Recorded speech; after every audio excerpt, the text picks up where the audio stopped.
on va faire un petit débrief. On va refaire un peu chronologiquement parce que sinon je vais me perdre. Le 1-13, en fait, on est parti sur Paris. Ultimate Fighting Arena, tac. Donc 2024, évidemment, qui est le plus gros tournoi de jeux de combat d'Europe. La salle, déjà, elle était incroyable. Donc, ce qu'il faut savoir, c'est que vraiment, on était vraiment dans un hangar immense. La scène principale qui est en face, là, on voit le combat sur l'écran géant.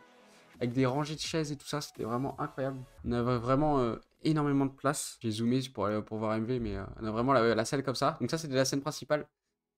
C'était vraiment chouette. Avec donc 2 écrans face à face, là.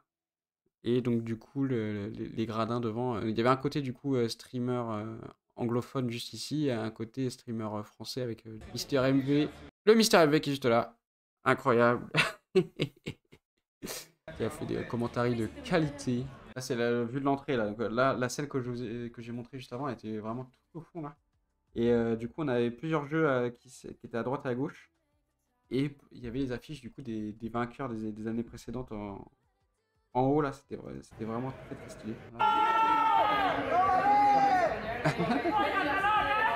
Il y avait ah oui, c'était ça, il y avait un 5v5. Ouais, ça, il y avait déjà un peu d'ambiance. Hein. Et là, on voit les noms des anciens vainqueurs affichés en haut enfin en plafond. Et on voit les spots lumineux et tout. C'était vraiment dans un hangar en mode un peu sombre et tout ça, avec juste des lumières. On voit là, les poteaux lumineux là. Uli qui est en retard. Premier jour, Uli est en retard. C'est-à-dire qu'il était en mode ah ouais, je me levais à 7h30, etc. Il y avait rendez-vous à 10h. 7h30, je me lève à 7h30, 9h30, il se lève. Donc voilà. Débrief avant le tournoi. Il y a le premier combat ici. Donc bon, je vais passer vite fait, mais Ulysse qui a gagné son premier match. On va le filmer celui-là. Là, le micro marchait à ce moment-là, c'est pour ça que le micro n'était pas le même que celle d'avant. Les vidéos d'avant. Et ouais, voilà. On a Ulysse qui va gagner ce premier match. Juste ici, qui a gagné son premier match. Ensuite, qui était contre Dr Fluo, qui a gagné son deuxième match. Et en fait, qui s'est retrouvé contre Big Bird. Big Bird, donc, qui est un des meilleurs joueurs au monde, en fait, sur le jeu, tout simplement. Donc, du coup, il s'est pris un 2-0. Et j'avais fait une petite vidéo pour Insta de ça. Ça sera en vertical. Bon. Ça, c'est Big Bird, du coup. Big Bird, juste là. Cette vidéo-là, vous pouvez la retrouver sur TikTok et Insta. C'est ce que j'ai mis pour tester. De leur match. Voilà, bon, de toute façon, il s'est pris 2-0, donc les rounds, voilà. Donc Big Bird, ouais, à droite, là, qui est un des meilleurs, enfin, sûrement le meilleur, un des meilleurs. Ah, du coup, c'est pas lui qui a gagné, mais le meilleur joueur du tournoi, on va dire internationalement. Mais il a pas gagné. Et, du coup, là, j'ai mis en avance rapide. Voilà. À voir, donc il a perdu ses matchs. Il n'a pas. Lui, ça a pas mal joué, hein. C'est juste qu'il va juste trop fort. Du coup, voilà.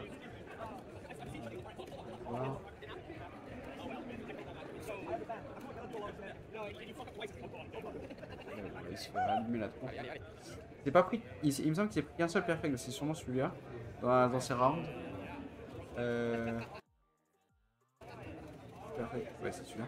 On va voir. Paf, perfect KO. C'est ça qui s'est pris. Sur les 4. Donc c'est plutôt pas mal déjà. C'est un bon point. Et ouais, non, il était content. Hein. C'est vraiment incroyable. C'est comme si là il jouait contre Ronaldo. Je crois que lui, il doit y avoir peut-être son. Il y a un Bird, c'est son frère. Je sais pas si c'est vraiment frère, mais c'est son frère de cœur au moins. Ils sont très très forts les deux. C'est un Bird qui a gagné l'UFA. On l'a vu sur les affiches de 2022, je crois. 2000. Ouais, 2020. Qui est pareil, extrêmement fort. Enfin, les deux font partie des meilleurs joueurs du monde. Là, il voit qu'il se fait allumer la tronche. Voilà, là c'est le débrief. C'est du fun. C'est du plaisir. Et il dit. Il m'a raconté après. Parce que j'entendais pas ce qu'il disait. Il y a un peu trop de monde. En fait, il lui a dit. moi aussi, je m'entraîne avec un pote, un rival, quoi, on va dire. Comme du coup les deux Birds, Angry Birds et Big Birds. Les deux, et il dit, moi aussi, je m'entraîne avec mon pote, mon rival. Et tu verras dans 1 ou 2 ans, je sais plus ce qu'il a dit, 1 ou 2 ans, on va vous battre. Donc c'est pour ça que c'est la bonne ambiance quand ça rigole. Et ouais, Big Bird, c'est vraiment un. Enfin, moi je connaissais pas du tout, le jeu de combat de base, enfin, je connais très peu et même dans les enfin, pas enfin, conventions et tournois e-sport, tout ça, je connais très peu, je suis quasiment jamais allé. Et du coup, de voir des stars comme ça, enfin des stars. En fait, c'est des meilleurs joueurs, donc c'est des stars mondiales, mais c'est vraiment accessible, c'est vraiment pas la même ambiance qu'au foot par exemple. Vu que c'est un tournoi, c'est avant tout des compétiteurs. Et du coup, tous les autres, tous ceux qui participent, tous ceux qui sont là, c'est avant tout des compétiteurs aussi. Du coup, il y a vraiment ce truc-là de tout le monde est sur le même pied d'égalité. Genre, tout le monde est là pour le tournoi, tout le monde est là pour gagner ses matchs. Et du coup, c'était vraiment intéressant à voir à ce niveau-là. Parce que du coup, tout le monde. Ouais, il y a pas de personnes qui sont vraiment au-dessus des autres, on va dire. Il y a moins cet effet de fan, même avec du coup, les plus gros joueurs. Et Ulysse, du coup, qui a aussi perdu son dernier match après en loser bracket. Donc, il a été envoyé ici et il a perdu contre un Ken. Euh, bon, il termine en 2-2, sachant que la dernière fois qu'il avait participé il y a 2 ans à l'UFA, il avait fait 0-2. Donc là, il a 2 victoires en plus, donc c'est vraiment chouette. Et il était du coup à 2 matchs, euh, d'aller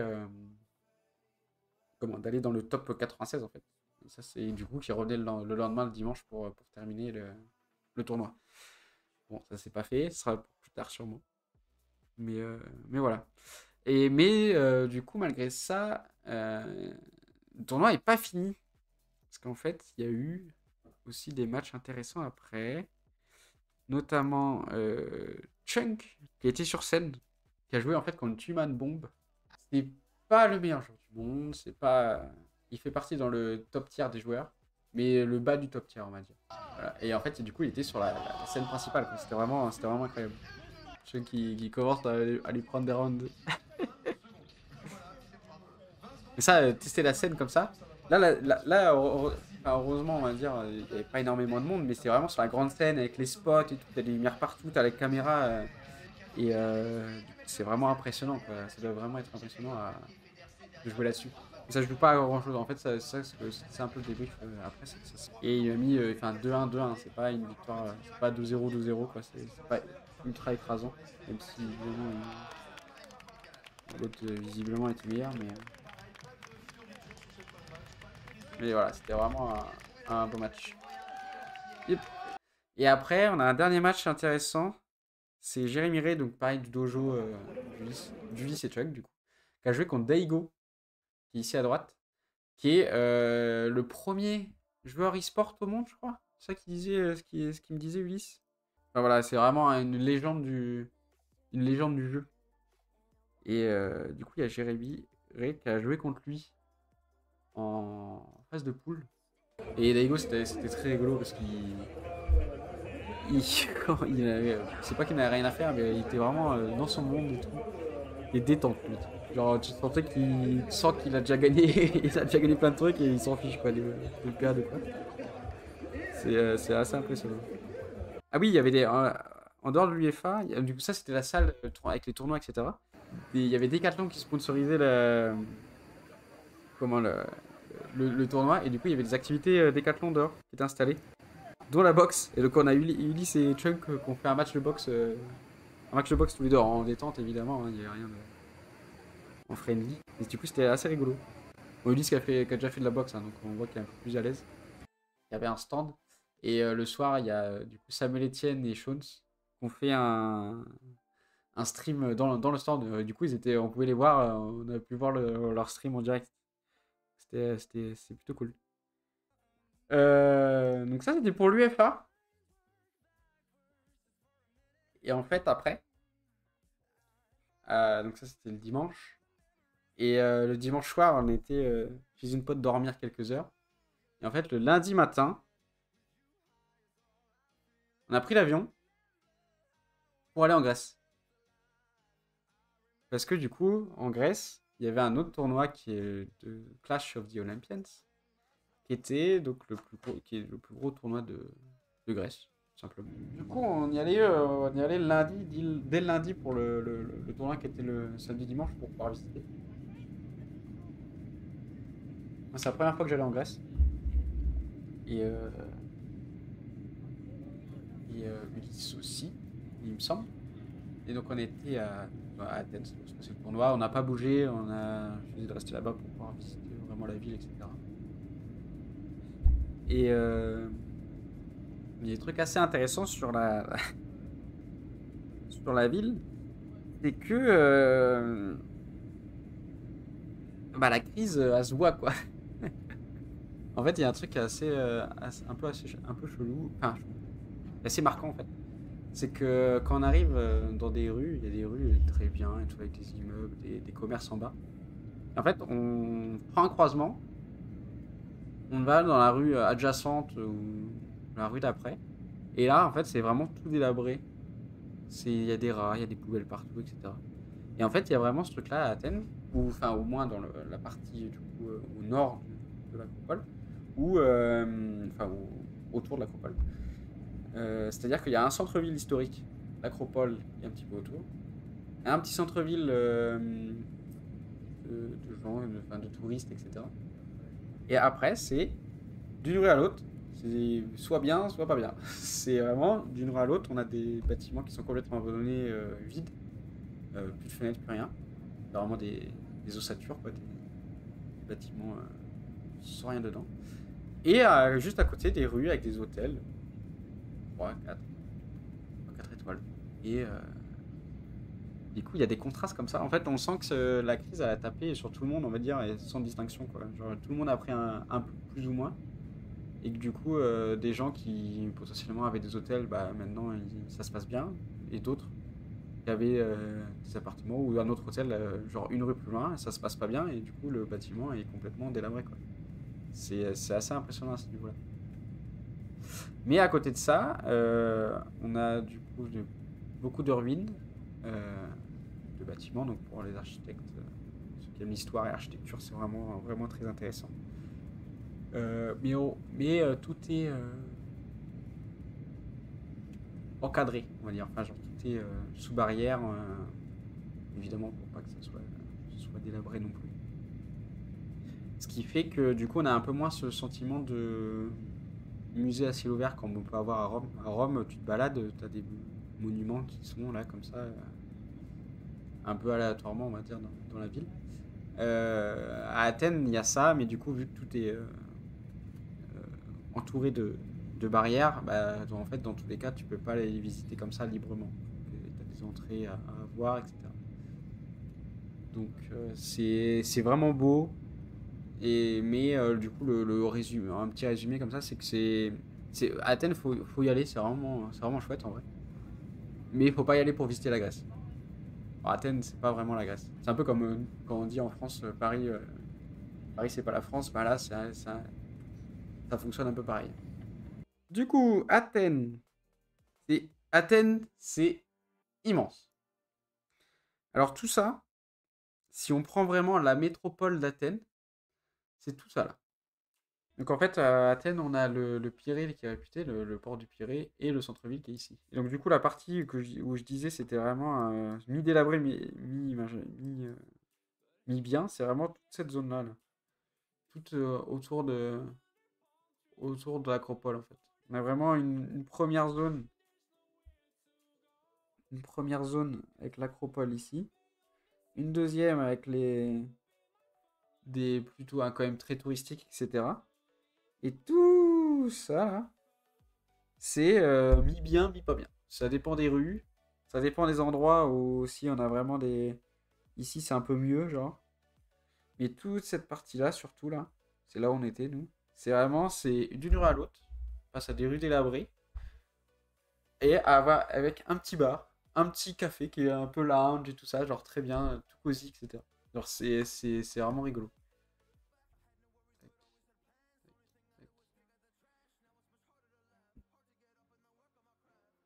Ça, c'est la bibliothèque du National. Pareil. Donc là, une fois une vue sur l'acropole. En fond, là. C'est vraiment magnifique ce plan. Une deuxième. Là, on a le stade de l'Olympiakos. Qui est pareil, dans un état bon, un peu douteux. Ça, c'est le Parlement de Grèce.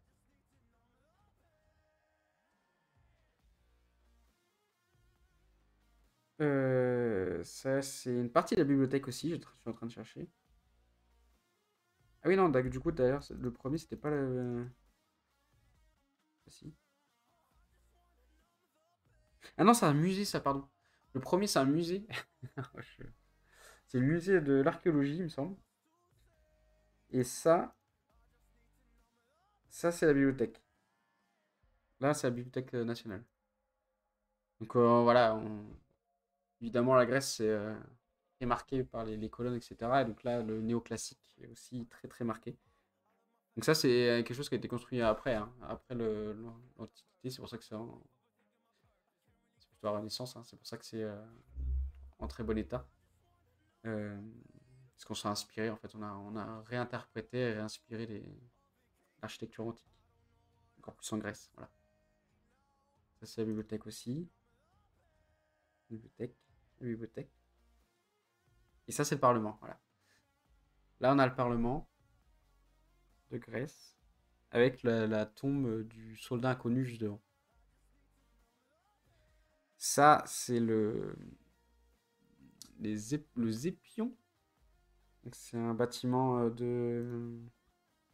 c'est une partie, enfin là, on voit que les colonnes, mais c'est un bâtiment qui accueille des musées, enfin des expos d'art, etc. Là, on a du coup, le temple de Zeus, enfin, ce qu'il en reste, avec les colonnes corinthiennes, là, qu'on va voir. De toute façon, tout ça, je le dis dans le live, on va refaire un tour tout à l'heure. Temple de Zeus, toujours. Vue sur l'acropole, avec la porte d'Adrien juste devant. Voilà, on voit mieux. Hop, Temple de Zeus. Il y a énormément de blocs de pierre, du coup, qui ont été retrouvés, en fait, et du coup, qui sont juste posés là, parce qu'on ne sait pas forcément où est-ce qu'ils étaient. Donc c'est pour pour les transformer un peu l'espace en musée, quoi. Il y avait des ruines donc de bains. C'est des bains romains, ceux-là, il me semble. Donc on voit le plan et on voit la ruine, la vue du dessus. Parce que normalement, là, on voit pas.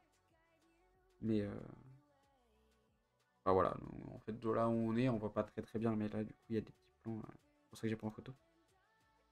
La porte d'Adrien, l'acropole. Et il y a l'acropole avec le temple. Le temple. Au devant, là, il y a un peu plus bas, il y a le théâtre de Dionysos.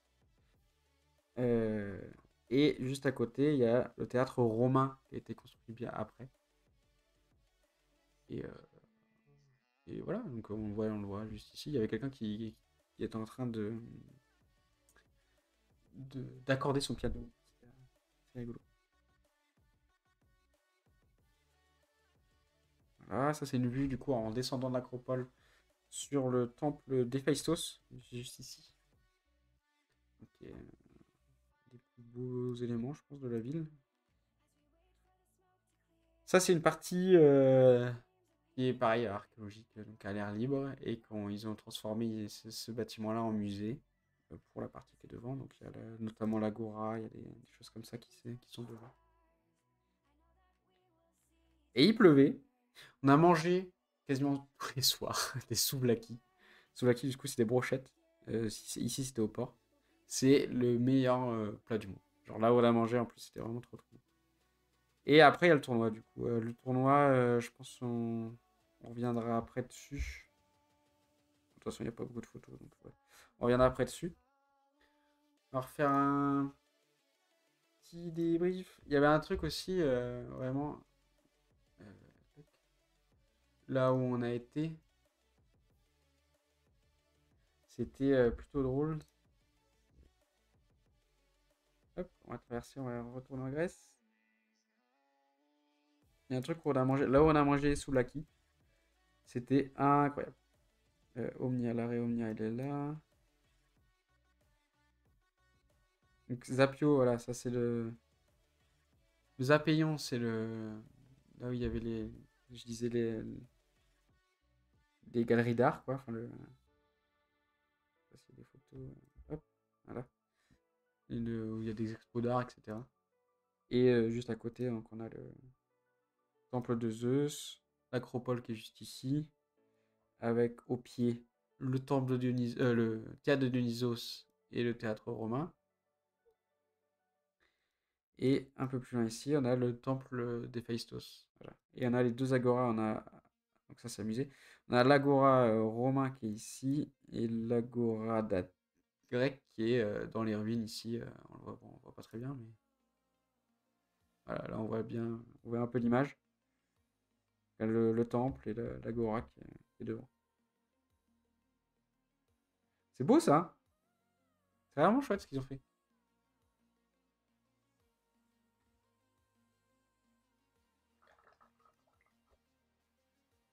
Mais du coup, l'agora d'Athènes, bah, il reste plus que vite fait les pierres qui délimitaient, quoi.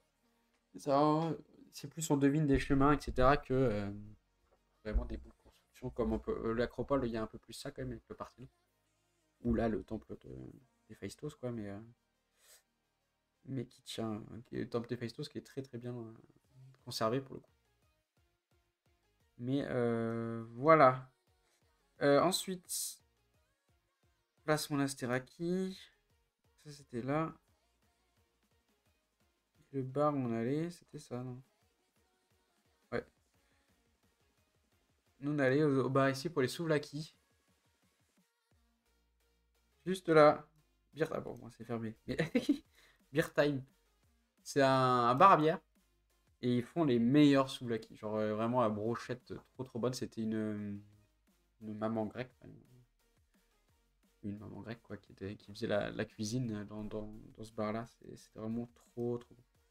On a mangé un certain nombre de fois ici. Pour pas dire tous les soirs. Oups. Et ce qui était aussi rigolo, c'est que du coup, ce qu'ils ont aussi en place, c'est les gyros. C'est une sorte de kebab grec. Mais c'est vraiment trop, trop. Genre vraiment, c'est une dinguerie. C'est. Alors les souvlaki top 1, gyros top 2, facile. Voilà, c'est vraiment de la viande à kebab, mais normalement ils mettent. Ouais, ils mettent. Du coup, ils peuvent mettre les souvlaki dedans. Et ils mettent de la viande à kebab, mais en saucisse. Juste comme ça, là. C'était. C'est vraiment très très bon. Tac. Hop, on va regarder le live d'Athènes.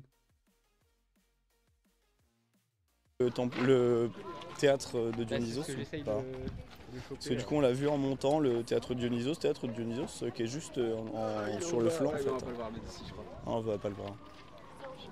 Alors que si on le voit. Par contre, il y a cette tour là-bas, je sais pas ce que c'est les immeubles quoi.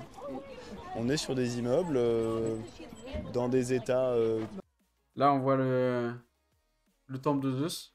On voyait les photos tout à l'heure. Plus ou moins bons. On est sur un mélange de Vietnam, oui, non, c'est par rapport aux arbres. voilà, de plein de trucs. Ouais, même, tu sais, dans le. Avec les arbres au milieu, vraiment sur les trottoirs, etc. Et du coup, qui amène vraiment, qui reste quand même le roi des Olympiens, mais qui a été relégué en bas de l'acropole parce que c'est pas la divinité parce que voilà, c'est pas la divinité d'Athènes. Mais il faut quand même le révénérer parce que sinon, tempête, éclair, machin. C'est la merde. Et viol à foison. Ah, et on a un bout de théâtre en bas en fait, j'avais pas vu. Ah oui. Et voilà, le théâtre de Dionysos, on se rend compte qu'en fait il est juste là. Et l'autre c'était le théâtre romain. D'ailleurs, le temple de Dionysos. Et l'autre amphithéâtre, c'est le théâtre de Dionysos. Ah, peut-être. Moi j'ai tendance à situer l'Antiquité. On voit que la ville est vraiment très étendue. Donc, et en fait, ça, toutes les pierres, etc., qu'on voit par terre là, ça c'est des restes de temples. De colonnes qui ont été repositionnées ici. Voilà. Et là, du coup, alors je vais le dire, hein, je le dis dans la vidéo, mais donc là, on a un exemple de colonne ionique, donc avec les volutes. On a, je sais pas si, hop, on va faire un petit dessin. Tac, on a vraiment donc les volutes. Donc ça, paf, ça c'est les volutes. Donc ça c'est signe qu'on est sur une colonne ionique. Colonne dorique, on a donc ça et on rajoute en général un petit pied. Tac. Ça c'est ionique. Dorique, on va le faire juste là. On a quelque chose de beaucoup plus simple.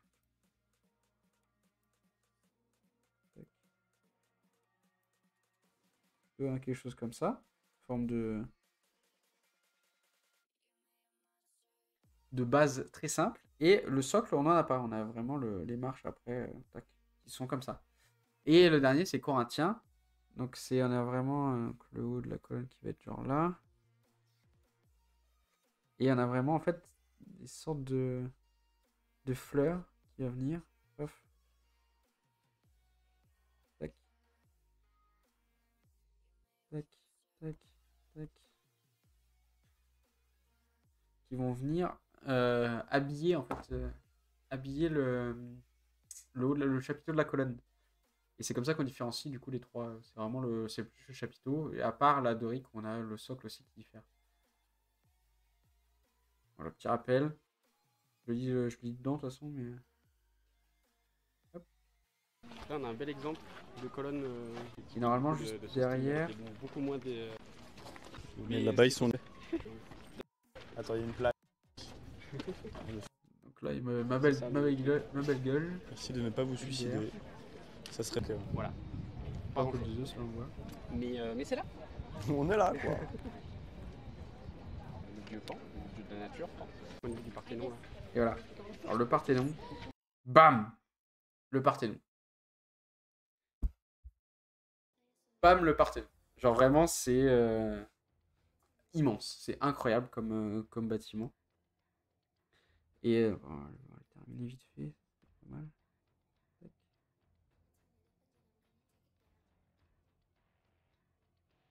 Et là, on avait des décorations.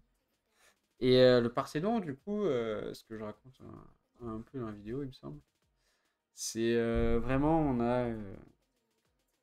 c'est Athéna Parthénos, du coup, d'où le nom Parthénon, qui est en fait l'élément majeur du coup de l'acropole, puisque c'est tout simplement la divinité protectrice de la ville.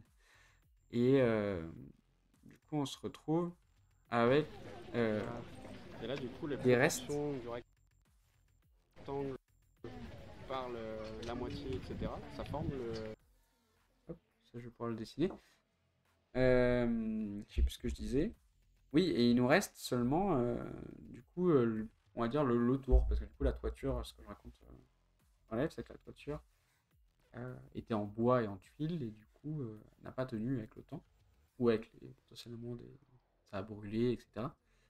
Et du coup, il ne reste plus que les pierres. Mais du coup, la pierre, sans les éléments en bois qui viennent maintenir au milieu, donc on a tac, ça c'est les colonnes, avec les linteaux ici qui viennent relier les colonnes entre elles. Et en fait, sans les éléments en bois qui viennent comme ça, en fait, les colonnes flanchent. Alors du coup, c'est dans quel sens Normalement, ça flanche par là.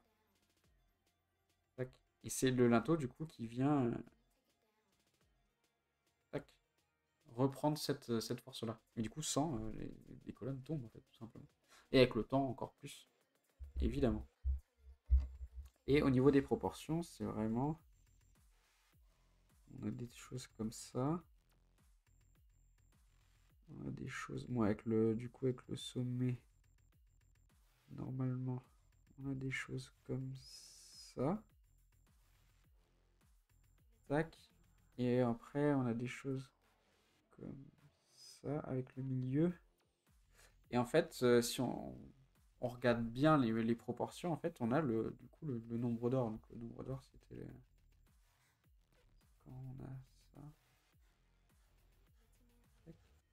Et on a du coup plutôt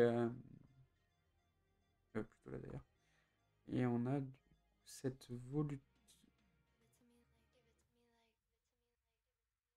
qui fait ça quoi. Moi je me suis complètement craqué. C'est pas comme ça que ça ressemble. C'est, il me semble. Ah oui non c'est l'autre sens. Donc là on a diagonale diagonale diagonale diagonale. Du coup là c'est diagonale diagonale comme ça. Là on a diagonale diagonale comme ça. Diagonale diagonale comme ça. Tac. Et ainsi de suite en fait. Et ça forme du coup le nombre d'or. Et du coup, ce schéma-là, on le retrouve en fait là-dessus. Et donc du coup, ça c'est quelque chose qu'on a découvert bien après la construction de ces éléments-là. Enfin, où ça a été un peu théorisé, les proportions ont été théorisées, mais cette nomination, etc., arrive après. Et donc en fait, c'est ce qu'on considère comme les proportions idéales. Donc après, il y en a qu'on en proposé d'autres, etc. Mais c'est la première du coup qui a été comment nommée, où il y a eu des écrits dessus, etc. Voilà. Voilà. Hop. Le nombre d'or et du coup la spirale d'or après on va dire. Oui. Enfin, des Ouais. Oui. Et Bon, c'est des trucs comme ça qui sont empilés. Et les Grecs utilisaient déjà la poulie. Hein. C'était les boss. Avant que ça serve à la salle, ça servait à monter des trucs. Corde poulie, tout ça. Voilà. On connaissait. Vous êtes déjà équipé.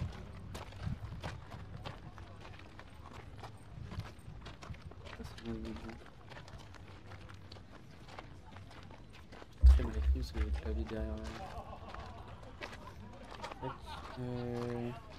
Bon, par contre, en vrai, j'ai été surpris. Pour rentrer et tout, on n'a pas galéré. Finalement, Non, oui, il y avait une big file d'attente, Ouais, c'était l'enfer. En plus, il y avait ouais. plein de vieux. En même temps, ils vérifiaient pas les sacs. Oui, non, c'est sûr. Ah bah, pas les le billets. plan Vigipirate, c'est en France, hein, c'est pas partout. Ici, on a le droit d'exploser. Ouais, non, pas les autres. En paix. Allez. Voilà.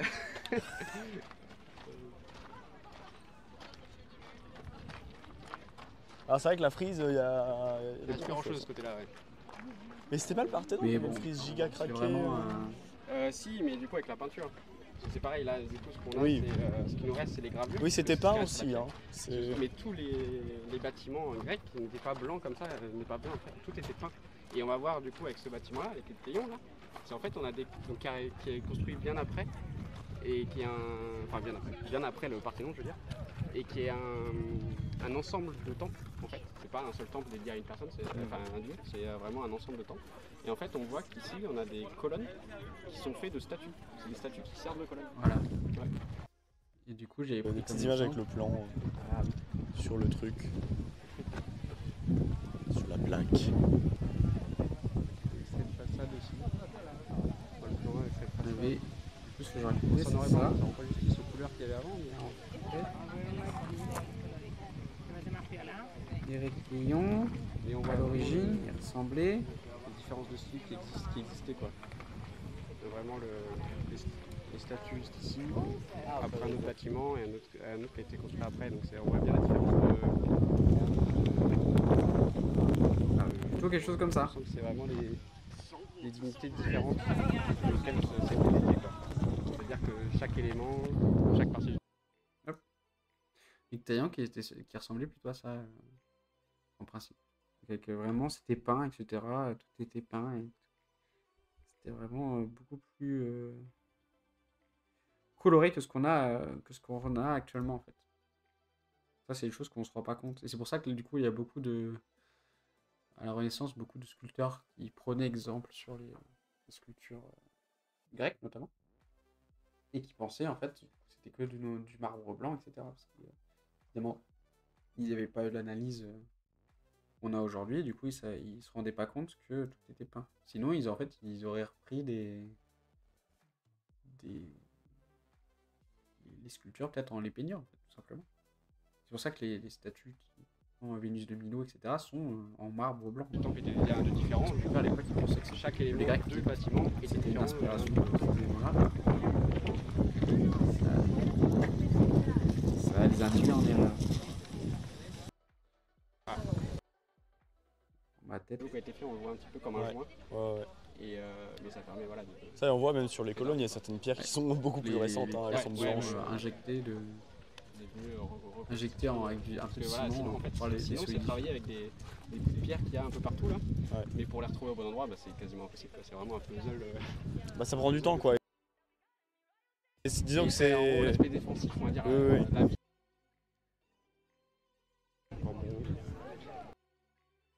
Et si, ça devait faire partie de la corporation. Oui, ah bah Et du coup, ce temple-là, on se demande ce que c'était. C'est le temple d'Athéna Niké. Du coup, on parle un peu avant dans la vidéo. Qui est la déesse de la victoire. Donc ce temple-là, c'était avant d'aller au combat. oui, La bah... porte, en fait, faisait... Venez prier là, quoi. Ça peut soutenir les J'ai aucune idée Enfin, les d'où photos on se dirige. Hop. On voit le temple d'Héphaïstos juste ici. C'était vraiment chouette.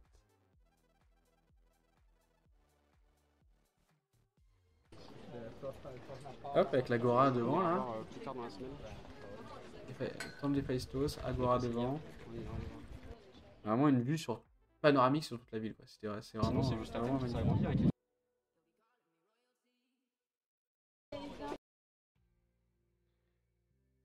Et là, on va monter normalement sur le rocher. Et voilà. Et puis après, Ouais, bon, il y avait du vent à ce moment-là, du coup. Oh la vache. ce caillou, putain. Tout est lisse. c'est plus simple. Bon, bah là, c'est vrai Bah que voilà. quand tu mets des murs pleins, tout de suite, ça Ah tient bah mieux. ouais, ça tient.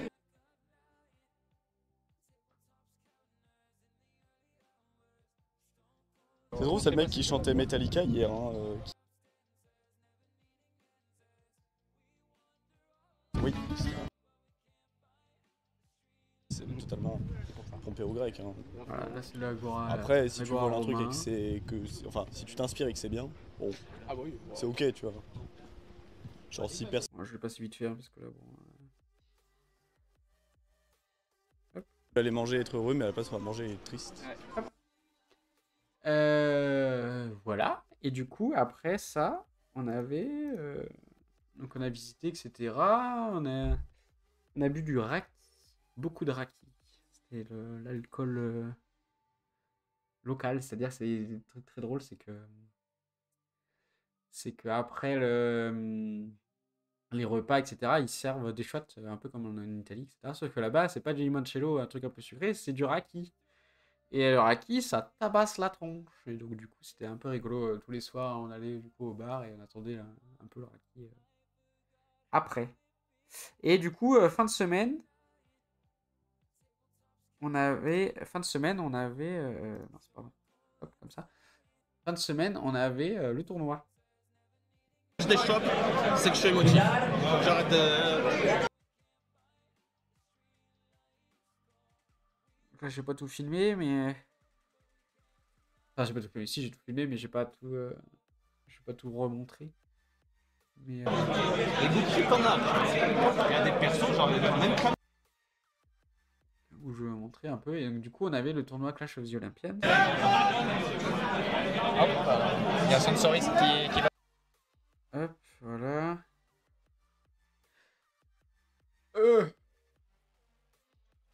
Donc là, plus gros tournoi de jeux de combat de Baseball Grèce.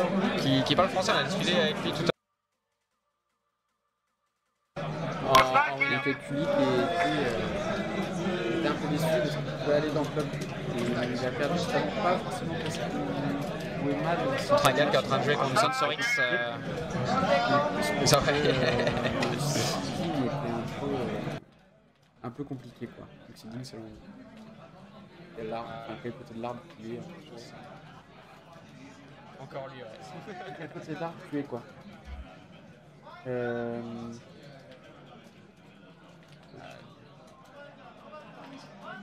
Ok, le neutral il est là, lui. Hein. Voilà. Allez.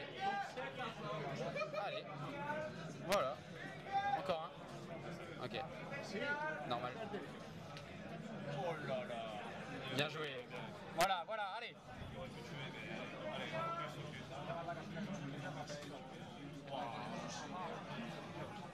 Merci à Noise de Pro DJ pour ce gameplay. Ah oui, justement. C'est rien, c'est Voilà. rien. C'est pas grave, c'est pas grave. Là, ouais, les premiers matchs, même les premiers matchs, c'était un peu compliqué pour lui. C'était un peu bizarre. Pour moi, c'est-à-dire qu'il fait un débrief après avec son coach, mais enfin, il en a fait un même en live, Ok, mais ça se rend coup pour coup. c'est qu'il bon, il y a un peu l'enjeu de gagner. C'est-à-dire qu'il avait, je pense pour la première fois, les capacités de se passer gagner le tournoi, mais au moins d'aller assez loin. Et ça l'a un peu desservi en fait de savoir ça. Donc c'est pour ça qu'il c'était un peu compliqué son tournoi. Parmentier qui se